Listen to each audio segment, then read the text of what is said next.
You know that feeling, right? A new year hits, maybe a big life change, and bam, you're just bombarded with resolutions. All that pressure to suddenly fix everything, like overnight. We're going to dive into why that approach, well, often fizzles out. And maybe there's a much more powerful, definitely more sustainable way to think about real personal growth. Yeah, it's really about more than just setting those big goals. It's fundamentally about understanding your starting point, Yeah. really getting clear on that. So today, we're going to unpack this whole concept of self-auditing, accurate self-assessment. We want to give you the tools, the questions for taking an honest look inward. You could think of it like a personal growth pre-flight check. Okay, like that. A pre-flight check. So, our mission for this deep dive is exploring why this reflection is so critical. What does it actually involve? And how can you use, like, proven methods and questions to assess yourself? Across the key bits of your life, leading to change that actually lasts, it's really about empowering you to see yourself clearly, not just, who you wish you were. And to really get why this assessment is so vital, let's maybe start with a story, a bit of a cautionary tale. Let's imagine someone, let's call him Joe. Now, Joe's been fired from management jobs 4 times. 4. And every single time, he blames other people, says they're jealous, he gets really insulted if his ideas get rejected because he's absolutely convinced he's smarter, more skilled than everyone else. He can be pretty argumentative, too, saying things like, well, how can I not be argumentative when they just don't get that I'm right? Uh-huh. And what's really fascinating, or maybe concerning about Joe, is this complete lack of accurate self-assessment. He seems utterly unaware that he might be the common denominator, the core issue, and he just flat out refuses feedback. This tendency some people have to kind of project competence even when it's not really there, Yeah. or to take this weird pride in not asking for help. It often leads them to set these totally unrealistic goals for themselves and for the people around them. It's like trying to build a house on, well, shaky ground. You haven't checked the foundation. Right. So what does that actually mean for someone like Joe day to day and for his colleagues or team? Well, other people tend to find him uncooperative, maybe overly competitive. He struggles to keep jobs, struggles with relationships too. And if he is a leader, he often micromanages, pushes people way too hard, grabs all the credit, and then points fingers when things inevitably go wrong, which, just drags the whole team down. Stagnation. And this really brings up a key question for you listening right now. Are you sure you have an accurate assessment of yourself? Honestly, for most of us, being entirely sure is, well, it's really difficult. And that's actually okay. The good news here is that accurate self-assessment isn't some magic gift you're born with. It's a competency, something you absolutely can develop. Okay, that's a really important point. It's developable. So if we're ready to work on it, what exactly is a self-audit then? Dr. Shannon Dainstrad calls it a reflective process that involves taking an honest inventory of your life. It's where you step back and evaluate what's working, what isn't, maybe celebrate some wins, and really pinpoint areas for growth. Yeah, and if you connect that to the bigger picture, it's all about aligning the life you want with the life you actually have. It's proactive, it's ongoing, like that pilot's pre-flight check. You do it regularly to make sure things are okay before you, take off on something new.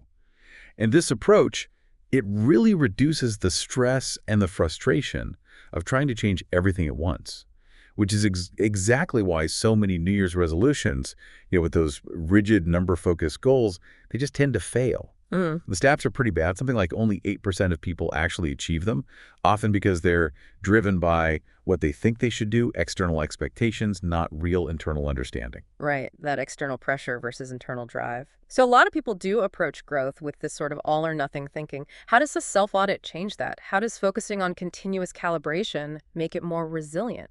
What's actually happening there to build intrinsic motivation? Well, the really powerful thing is that a self-audit builds that intrinsic motivation because it starts with self-awareness, real self-awareness. When you genuinely see what is working, what strengths you already possess, and you identify areas that truly matter to you, not just society or someone else, you tap into a much deeper motivation. It comes from curiosity, from a growth mindset. It allows for that continuous, gentle adjustment, that calibration.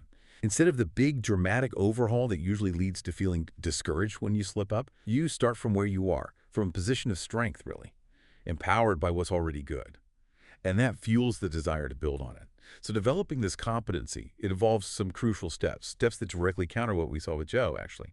First, and this is huge, you have to cultivate the ability to accept feedback, criticism too, without immediately getting defensive. It's really hard, I know, but that's foundational. Yeah, that defensiveness is such a barrier. And it's not just accepting feedback passively, is it? It's also about actively cultivating a genuine interest in new ideas, in learning, and really being open to growth, to improvement. It sounds like a fundamental mindset shift, seeing yourself as, like, always under construction, not a finished statue. Exactly, exactly. A work in progress.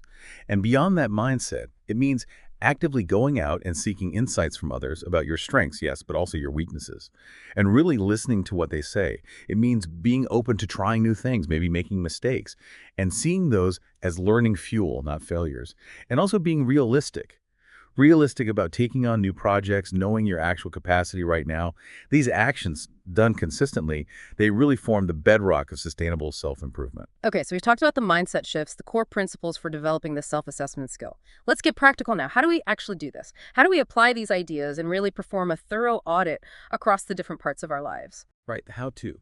Well, it really starts with setting aside some dedicated time, quiet time ideally, away from emails, phones, all the usual distractions. You could use a journal, maybe find some guided prompts online, or even work with a therapist or coach. The process itself can be as simple or as structured as feels right for you.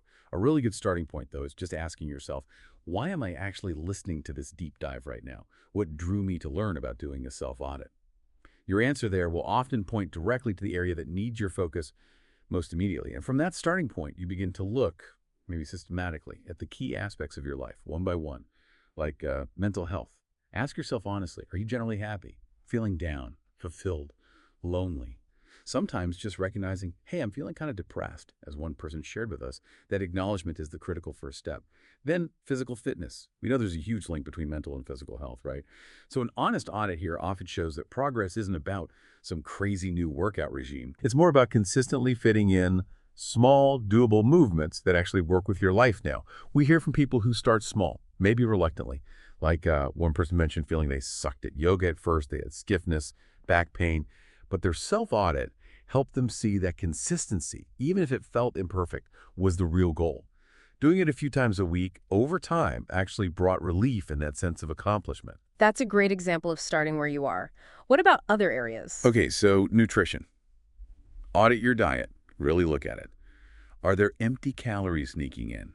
Habitual snacking, hidden sugars, maybe swap sugary drinks for water and fruit. Small changes, consistently done, add up. Relationships, this is a big one. Ask yourself, do I genuinely enjoy spending time with this person? Do we support each other? Do they make me feel good about myself or kind of drained? Do they encourage good habits or maybe fuel some bad ones? Is it give and take relationship? Be honest. This helps you identify who to maybe invest more time in and perhaps less. And remember to communicate if you spot issues. Career. Look, not everyone needs to absolutely adore their job, but ideally it should give you some sense of accomplishment and, pay the bills. Ask yourself about your goals maybe 2, 5, 10 years out. What kind of work genuinely interests you? What are you actually good at or curious about? You could consider things like career aptitude tests, look into what industries are strong locally. Even just talking, networking with friends and family can spark ideas. Right, and finance is usually a big one too. Oh, definitely. Finance. This is another area just begging for a complete audit. Make a budget if you don't have one. Really analyze where your money goes. Look hard for ways to save. We heard from one person who saved a significant chunk just by properly researching their cell phone plan, car insurance, cable bill. And doing that actually made them realize they were probably underpaid at their job. Sometimes using rewards credit cards smartly can add up too. Okay, so we've covered a lot of specific areas. What about the bigger picture? Goals and habits. Yes, goals. Step back from the day-to-day and look at the bigger picture. Is this the life you actually want? What do you really want deep down? Maybe create a bucket list or a vision board if that's your thing. Your goals can be super short-term, like just for today or this week, or long-term 1 year, 5 years, 10 years. And crucially, it's totally okay to update them. Goals aren't set in stone. They should evolve as you do. And finally, habits. Think about any unhealthy habits you might have. Try to consciously substitute them with something else rather than just trying not to do them. Develop positive routines, maybe drinking water first thing, or scheduling that walk right after work so it happens. But remember moderation too. Treating yourself sometimes is important. Being overly strict often backfires. I heard about someone who took this auditing really seriously. They used a spreadsheet, called it a happiness wheel, audited 8 different life areas for a whole decade, color-coded it, 2 green for good years, yellow for okay, red for bad, and this visual map apparently showed them exactly where things started to slide downhill. It just highlights the power of visualizing your own journey for real insight. That's fascinating. And sometimes, to get those really deep insights, a more formal assessment can be incredibly valuable. This is where tools like the personality audit come into play. It's a proper psychometric instrument, basically, measures psychological traits. And it gathers feedback from multiple people, which allows for this really robust look at 7 key personality dimensions. Okay, so that brings us to a really crucial point you touched on earlier, this gap that often exists between how we see ourselves and how other people see us. How important is bridging that gap for actual growth? And why is this 360-degree feedback approach so vital for getting an accurate picture? Well, it's absolutely critical. That gap, that difference, that's where our blind spots live. And we all have them. A 360-degree approach is vital precisely because it doesn't just rely on your own view. It brings in perspectives from, say, your boss, people who report to you, maybe peers, even your spouse or close friends. And doing this helps minimize what psychologists call the social desirability factor. That's our natural tendency, often unconscious, to present ourselves in a slightly better light, to kind of smooth the rough edges, even just for ourselves. So by comparing your self-rating on some scale, say a 7-point scale, with how others rate you on the same things, you get this invaluable multidimensional view. For instance, let's imagine someone, John, again. He might rate himself really high on, say, assertiveness. He sees himself as driven, takes charge. But the feedback from his team, his boss, maybe even his partner, might consistently rate him as more self-effacing. Perhaps they see him as less likely to push his own agenda. That difference, that gap between his self-perception and how others experience him, that's gold dust. That's where the 360 feedback really highlights those crucial blind spots. Wow, yeah, seeing those differences laid out must be really eye-opening. When you talk about these personality dimensions, are there any that typically show, like, bigger gaps? Or where people are often most surprised by the 360 results? Let's maybe walk through those 7 dimensions you mentioned. Sure. So the first is negative self-esteem versus positive self-esteem. This is basically how you feel you measure up against your own ideal self-image. High positive self-esteem comes across as confidence, which is great, but extreme levels might shade into narcissism. Okay, what's next? Number 2, distrustful versus trustful. This is about your fundamental orientation towards the world and other people. High trust usually means a more optimistic outlook, maybe more willingness to give second chances. High distrust can make you seem guarded, distant. Got it. Third, laissez-faire versus conscientious. This dimension taps into your self-motivation, your self-control. Conscientious folks tend to like structure. They take responsibility seriously. They're systematic. Laissez-faire types are often more flexible, spontaneous, but might sometimes let things slide. All right, number 4. Self-effacing versus assertive. This looks at your competitive drive, your ability to choose your own path. Assertive people are generally focused on action, on achievement. Self-effacing individuals tend to be more reflective, maybe less overtly ambitious. Makes sense. 5 is introverted versus extroverted. This is a classic one, how you relate to the external world. Extroverts tend to direct their energy outwards. They're often sociable, gregarious. Introverts orient more inward, might seem quieter, more reserved. Okay, 2 more. 6, low-spirited versus high-spirited. This reflects your general, sustained mood or temperament. High-spirited people often display strong emotions. They're expressive. Low-spirited individuals might have flatter emotional expressions, seem more constricted emotionally. And the last one. And number 7, prudent versus adventurous. Pretty much what it sounds like, how much you embrace risk and novelty. Adventurous people are often unconventional, imaginative, keen to experiment. Prudent individuals tend to be more conservative, cautious, prefer to avoid risk. And the real objective of using a tool like this, an audit like this, is to deepen your awareness, not just of what makes you tick, but crucially, how others perceive what drives you. It gives you a much richer, sort of 3-dimensional understanding of your own behavior. Right, moving beyond that flat, maybe self-serving 2-dimensional view we might have. So underlying all these audits, whether they're informal checklists or these formal psychometric tools, you mentioned this critical process, reflective practice. It's that ability to actually pause, think critically about what you've done, and learn from it. We often assume experience automatically leads to learning, but you're saying it's the reflection on the experience that's key. That's exactly it. Reflection is the engine that drives real developmental insight. Experience alone isn't enough. There are models to help structure this. A popular one is Gibbs's reflective cycle. It has 6 stages, basically. First, description, just what happened. Then feelings. What were your reactions, your emotions? Evaluation. What was good or bad about the experience? Analysis. What sense can you make of it all? Why did things happen that way? Then conclusions. What did you learn, both generally and specifically? And finally, crucially, a personal action plan. Based on all that, what will you do differently next time? It gives you a clear path to unpack things. That sounds like a really useful framework. And within this reflective practice, you also mentioned reflective writing as a powerful tool. How does that differ from just, say, journaling about what happened? It sounds like it's more than just describing things. It is. It's deeply analytical, not just descriptive. You might start by describing an event, sure, but then you add your personal reflection on what it means. You ask yourself those deeper questions. What did I really notice here? How has this changed my perspective or maybe changed me? What could I or should I have done differently?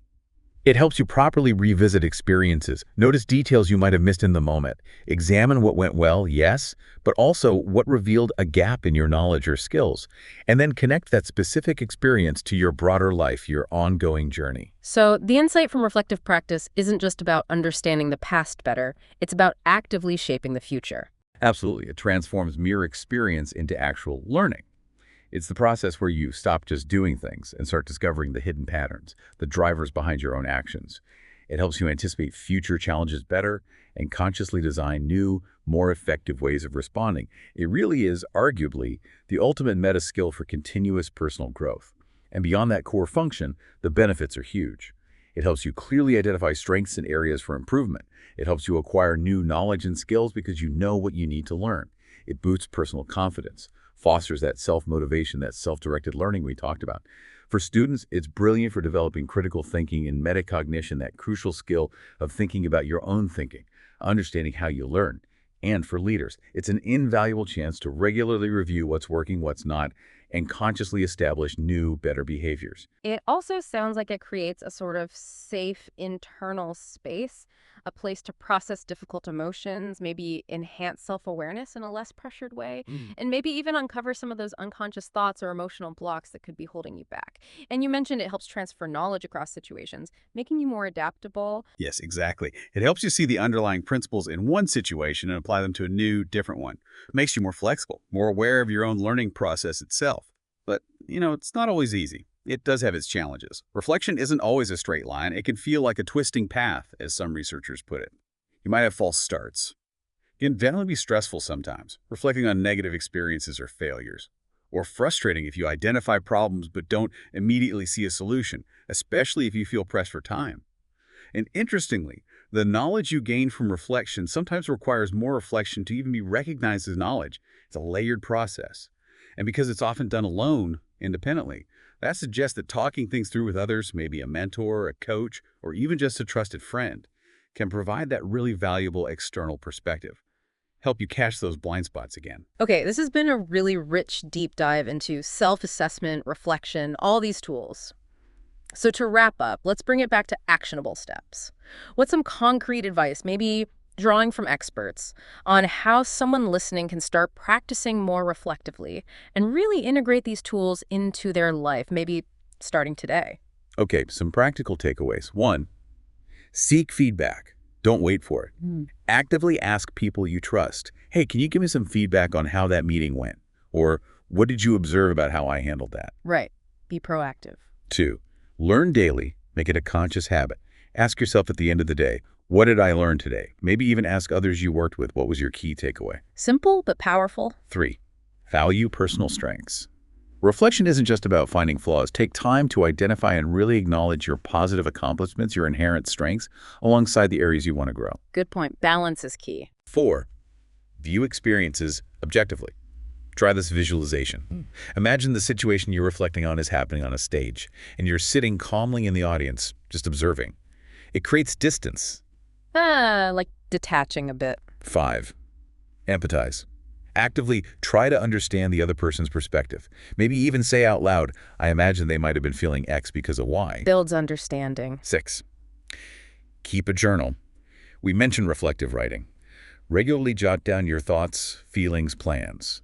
And importantly, look back occasionally for patterns emerging over time. Spotting those recurring themes. 7, Plan for the future. Based on those patterns you see in your journal or reflections, consciously plan specific, small changes in your behavior or approach. Take that's concrete. And 8, create your own future. This involves blending 3 roles.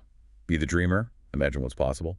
The realist, understand the current situation honestly. And the critic, evaluate potential obstacles and challenges. Dreamer, realist, critic. I like that combo. Ultimately, these self-assessment, these reflective practices, they are truly indispensable tools. They empower you, they empower anyone to take real ownership of their growth, personally and professionally. It's about introspection, critical analysis, paving the way for a more resilient, more agile, and genuinely more empowered you. Wow. So this deep dive has really shown that accurate self-assessment, it isn't just some optional extra, is it? It's truly a foundational competency for any meaningful growth. And it's clearly a journey, a continuous process, not some final destination you just arrive at. Exactly. So as you, our listener, reflect on everything we've discussed today, what really stands out for you? What's maybe sparked an idea? How might you use some of these insights, these tools or questions, to conduct your own honest audit? To really understand your starting point. Because remember, the truest path to progress, it doesn't usually start with some grand sweeping resolution made under pressure. It starts much more quietly, with an honest, maybe even uncomfortable, but ultimately compassionate look in the mirror, acknowledging all of yourself, the parts you see clearly, and the parts still hidden in the shadows.